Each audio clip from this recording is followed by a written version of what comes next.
ओम शांति। आज 5 अगस्त 2025 है। आज हमें बाबा एक विशेष खजाने को बचाने की और उसे सफल करने की बात हमें कह रहे हैं, और वो खजाना है समय का खजाना।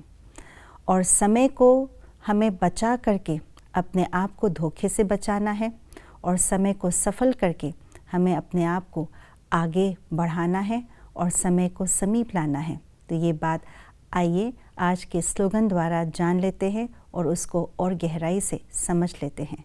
सुनते हैं आज का स्लोगन। समय को सफल करते रहो तो समय के धोखे से बच जाएंगे।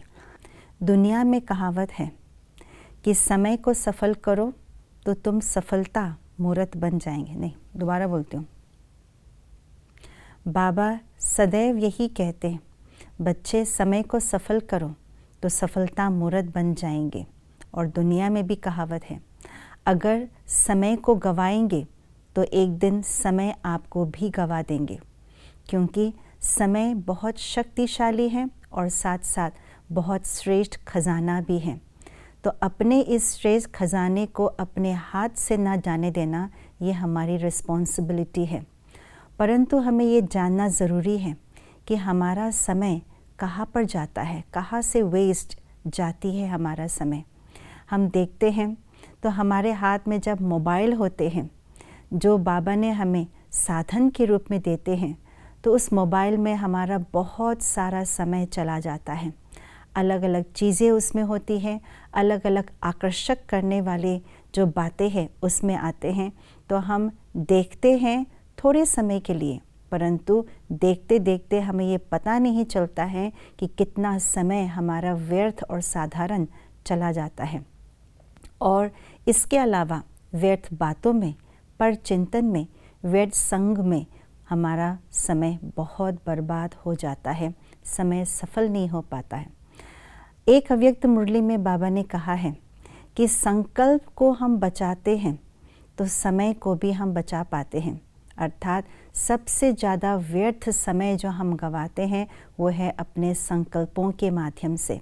अगर हमारा संकल्प व्यर्थ है, नकारात्मक है या साधारण है, तो जिस प्रकार से हमारे संकल्पों की स्पीड होती है, उसी स्पीड से हमारे समय की भी जो दुर्गति है वो हो जाती है, यानी समय असफल होते हैं, समय बर्बाद जाता है। इसलिए बाबा ने एक अव्यक्त मुरली में कहा है, स्वयं के धोखे से बचो, स्वयं के धोखे से बचो तो समय के भी धोखे से बच जाएंगे। यानी स्वयं के धोखे से बचना माना क्या? बाबा ने कहा कि अपने पुराने संस्कार जो इमर्ज होते हैं वे धोखा देते हैं, माया के रॉयल रूप धोखा देते हैं। उससे अपने आप को बचाना है तो समय भी अपने आप हम सफल कर सकेंगे। सबसे पहले अपने अंदर के कमज़ोरी संस्कार, हमारे पुराने संस्कारों को हम परिवर्तन करने के लिए ज्ञान का चिंतन करें, मनन मंथन करें, और साथ साथ शक्तियों का, गुणों का प्रयोग करते रहेंगे तो अपने अंदर की कमी कमज़ोरियों के जो धोखे हैं उससे बच जाएंगे। जब उस धोखे में हम फंस जाते हैं, हमारे संकल्प विकल्प चलते हैं, समय बर्बाद होता है, और इसीलिए अपने आप को ठीक करने के लिए अनेक साधनों का उपयोग करना शुरू कर देते हैं। इसलिए समय को सफल करने के लिए संकल्पों को सफल करें, ज्ञान और योग के तरीके को अपनाएं, साथ साथ अपने पुराने संस्कारों पर अटेंशन दे करके अपने श्रेष्ठ स्वरूप को इमर्ज करें, तो समय सफल होता जाएगा और कभी समय रूपी धोखे से हम धोखे में नहीं आएंगे। इसलिए समय को सफल करते रहें ताकि समय हमें धोखा न दे, परंतु समय हमें सफलता के खजाने ला करके हमारे सामने रखे। ओम शांति।